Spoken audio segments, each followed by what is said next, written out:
Doma Sports Talk worldwide with some news from the world of boxing. So y'all know what time it is. You ain't in a rush to get concussed. Now are you? Now, listen up, right? A couple of things. First of all, I didn't say nothing about your boy Oscar De La Hoya telling Canelo Alvarez a few days ago he's gonna knock him out, right? And they're beefing because I think it's basically staged, in my opinion. Right, I do know that Oscar De La Hoya is frustrated with Canelo when he had him on the Golden Boy because he wouldn't fight the hard fights. And we were all talking about it was Golden Boy. Now we know it's Canelo who just basically didn't want to do that. But I don't think Oscar De La Hoya, I think what's going on with Oscar De La Hoya is this. It's a whole lot of crazy ass fights going on, right, with just weird stuff and people and on pay-per-view. And people are really buying it. So he's just like, hey, why the hell not? I don't really think that's going to happen either way. So that's why I didn't really mention that. Another thing that's going on, and I told you, when it comes to the Manny Pacquiao, the legend of Manny Pacquiao, we don't have to discuss it. He's a legend, period, regardless. And it's awesome that Manny Pacquiao's taking the fight against two-belt champion in welterweight division, Errol Spence, who's widely considered to be the best welterweight. Not me. I think he's tied with Terrence Crawford. In my opinion, because Crawford come up three-weight division and still beat a whole lot of people with zeros on their record and hasn't had a close fight.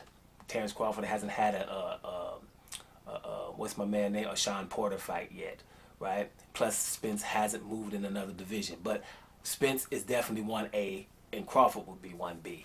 So Spence is all of that. So Manny Pacquiao taking that fight is huge. Now.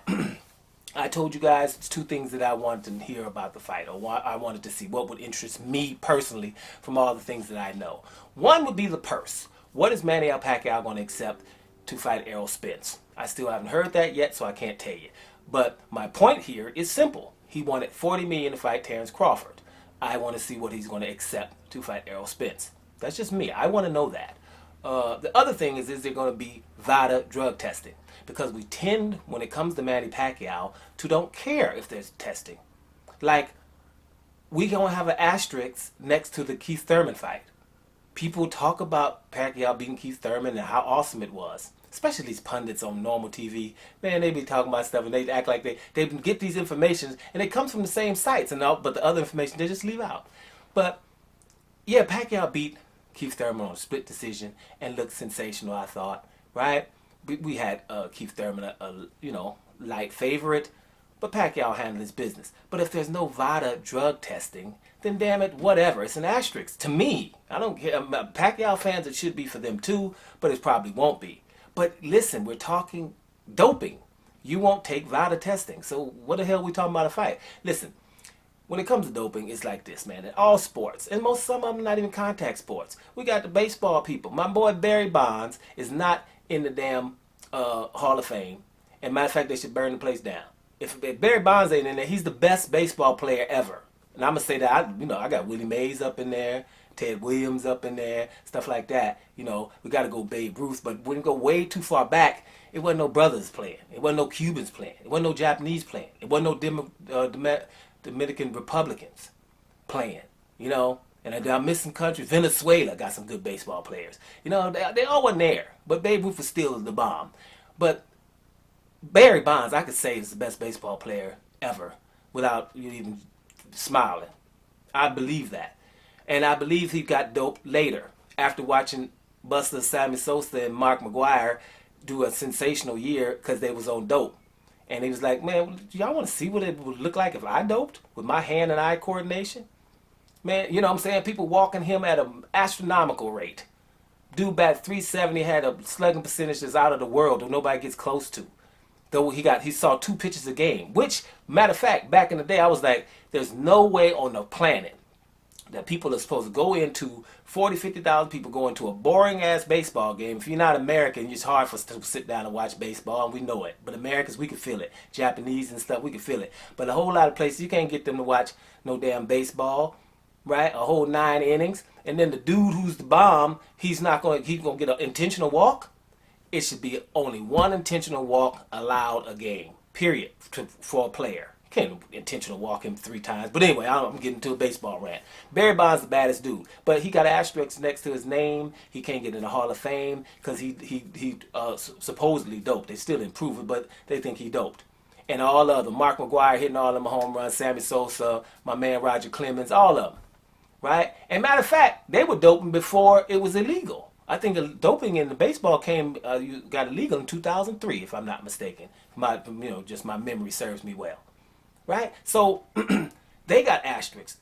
What about all them sprinters? Your girl Marion Jones messed up her livelihood. Doping. Ben Johnson, remember Ben Johnson back in the day ran that ball, but he ran about 9.79 back in the 80s. Ridiculous. Doped. Get out of here. Right? Tyson Gay and Justin Gatlin, although they were able to do their suspension and come back and still run. But they messed up some of their prime. But that's not as bad as a Marion Jones and Ben Johnson though, right? But boom, they're out of it. Dope. What about the cyclers? Lance Armstrong, Jan Ullrich, bad boys from the beginning of 2000, bad boys. And cycling, everybody's doped, and they know it. The sponsors know it too. Nobody say let's boycott them damn sponsors who's telling them y'all better dope. If y'all ain't in the Peloton where they can see what we're selling, then you went way back there somewhere because you're not dope. You better at least be in the Peloton. And matter of fact, we want you to get out of there and go sprint in front of them sometimes so the sponsorship can be on you. Sponsors know too. So if the cyclists are suspended, so should the sponsorship. We ain't buying no Veltines or whatever kind of water they got.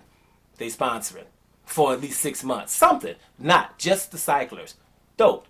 Now, Russia got systematic doping going on. They, the last Olympics, they wasn't even had. They had to have a different kind of flag. 1,000 people. 1,000 Russian athletes, which means everybody. I said it back then. That's a whole bunch of people. But they wasn't allowed to go to the Olympics because they were doped. Right? Now, and in boxing, everybody that's doped is really, really favorites.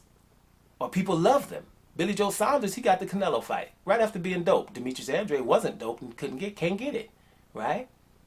Billy Joe was doped. Tyson Fury was doped, lied about it, said the farmer did something, and that's the lie. They shut the farmer up, and he's the #1 heavyweight in everybody's eyes. Probably cheated on other stuff, but we're going to keep it just doping. Tyson Fury doped twice, cocaine and nandrolone, up there. Canelo Alvarez, some people say the face of boxing and the best boxer. And they know that he's running from 2 or 3 people. Right? He ain't fighting no Mexicans, and we know he ain't fighting Andre and Charlo. Right? We know that. So, for years. And dope. Clenbuterol is in his system. Right? It's a steroid. But they raise the levels. Instead of saying, no, if you're boxing, you guys are well enough to figure out how to get some meat in Mexico. Stop it. No, doping. All good. Dillian White was doped as hell in the Oscar Rivas fight, which should have been a disqualification or a no contest, but he was able to still get in the damn fight. Didn't tell Rivas that he just got popped. Still fought him. We waited forever for the B sample. Then they came up with some stuff, but not the B sample. Whatever. Those are all them people that are dope. This is boxing people, right? It don't be, Povetkin too. Povetkin been dope with everything. Meldonium all up in the system. Ostarine. Remember that? Ostarine. Meldonium. Remember that? Clenbuterol. What it's gonna do to y'all. Y'all remember that? Because, Povetkin is a dope street boy. He's the main one. He's lead singer from the Dope Street Boys. He keeps getting shots at it. He's off the meldonium because I think 2019 January, that's when they took it on the list. Shoot, tennis, Maria Sharapova was taking it. Lost 17 times to Serena Williams because it was tennis, and lost 17 times on meldonium, which gives you, endurance, right? That's what it does. That's why Povetkin, when he knocked out Carlos Takam late, people don't realize that. Carlos Takam asked in that fight, in French, by round 11, how was he so strong late in the fight like that? And he was on meldonium. So why is that fight still a loss on Takam's record? That should be nullified. No contest. We're not giving a man a loss who lost to a doped fighter. Boxing just does all kind of stuff. So bottom line, getting back to what the stuff is, dope boxers have an advantage, right? Doped everything else lose their livelihood. and people just running next to each other. What is that? We just running next to each other. Hey, we just cycling next to each other. Hey, we hitting a tennis ball at each other. Hey, man, you throwing a baseball, as long as you don't hit me with it, then we're just throwing a baseball. Doping don't help hand and eye coordination. They probably just heal quicker when they have an injury. But all of them have repercussions for doping. Boxers just don't, right? Just don't. And that's not right. Now, it's another thing. I'm not going to try to keep it off of that this way. But let's go back up to Pacquiao. We're still having, Pacquiao wasn't have a dope test against Keith Thurman. We also know that Pacquiao in 2009 didn't want to take a dope test versus Floyd Mayweather. Now, the reason why you probably missed that is because everybody was mad at Floyd Mayweather for asking for dope testing. Think about that. This is how America is. The dude says, no, we're going to have the biggest fight out there. I'm going to ask for random Vada testing. Pacquiao didn't want to do it. It was his fault. Definitely. And that's his trainer said it, Freddie Roach. It was our fault. We didn't want to take testing. And we said it was the needles and all that. But he dude got tattoos, so we couldn't go with that lie too long. Right? But everybody, we were lucky because everybody was mad at Mayweather for asking. Right? So Pacquiao didn't accept $40 million just to, because I ain't taking no damn dope test. Then other things, other things that came out, it's like, hey, can we have a 40-day out, where we start testing 40 days out or 20 days out. I don't remember the exact days, but he asked a couple of times for that. Then he also asked, think about this. You're talking 40 days, hey, before the fight, or 20 days before the fight, and then after that they can start testing. Really? Then after that you say, if I get caught, can we just keep it between us? That doesn't sound like anyone who's not doping to you. It shouldn't. Don't come in here talking no smack. You're wrong. Okay? Whoever you are, you're wrong. Suck it up and go to Pacquiao's page and tell him, damn it, take a damn drug test. You're awesome. You're a legend. You can beat these brothers without no damn dope test. We're sick of asking you to get dope tests, and we still have to defend you all the time against dope tests that everyone else has to take, for crying out loud. So, anyway, Victor Conte. You probably know him because some of them dope names I just talked about. Victor Conte's been in there. He got a, let's just call it a checkered past, right? But he knows his dope, Victor Conte. And Victor Conte's come out and said, hey, listen, man, Pacquiao and Spence ain't in Vada drug testing. Now, Spence came out and said, yes, we are, which is good, right? And the advisor from Pacquiao, MP Promotions advisor Sean Gibbons, has came out and just went on a rant against your boy Victor Conte, which leads me to believe something's wrong.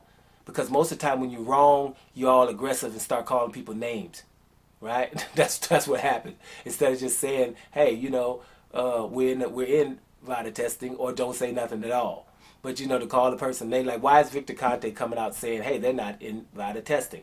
Let's see what happens going forward. But here, speaking of advisors, going out cussing people out like that, like Sean Gibbons did Victor Conte, the advisor that we never see, that's Al Heyman. That's how you supposed to roll, especially if you're a brother. That boy is so profound. It's like, I ain't going to be out here talking. I'm just going to be handling my damn business. Right? And when it's business to be done, people holler at me, and I don't need the media because I look at the media. This is how profound he is. I'm pretty sure people who was like, man, you don't need to be. You can go out there and talk and all that. And he's like, yeah, see what happened to Deontay Wilder? Why would I talk to those people? That's why he doesn't. That's why he's successful. So anyway, let's see if there's going to be dope testing for Pacquiao Spence. Because if it's not, I know I ain't watching it. I'm not watching dope fighters and one doped and the other one not. Keith Thurman, all that stuff. No, doping should not be in boxing, period. Or maybe you guys should do what your boy, I think one of my boys, Tony Thompson, said back in the day. Damn it, if everybody's doing it, you can't catch everybody. You might as well let them dope to a level and everybody's on the same level and we go from there. Who knows what's going to happen? I just don't let's just get on the same page here before I roll out. If they're not taking Vada testing, do not watch the fight.